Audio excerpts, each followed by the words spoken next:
Time now for a look at our viewers submitted photos. Emily Griffin has our Send It to 7 Pics of the Week. Send It to 7 Pics of the Week, sponsored by Foy Agency. This warm weather has the animals feeling frisky. Sharon Defoe in Richville shared this fun shot of a horse lazing about in the sunshine. And Terry Lalier saw this beautiful butterfly perched atop the spring blooms. Krista Booth is lucky to have seen these little ones in her garden, a nest of bunnies. And a sign from above for Alice Ferguson in Dexter. All dogs go to heaven, as they say.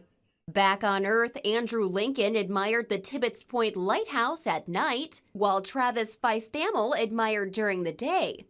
Abby Vancour shared this pic. The young man certainly looks pleased with his bounty of the day. And here's Barb Donaldson with a big catch in Henderson, a northern pike measuring more than 40 inches long. Lisa Wilson was kind enough to share images from the Bless the Badge event at the Airport Christian Fellowship Church. This was an event for law enforcement and their loved ones.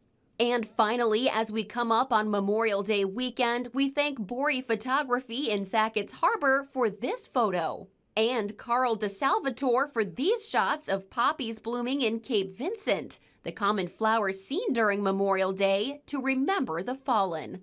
Thanks for sending it to 7. Emily Griffin, 7 News.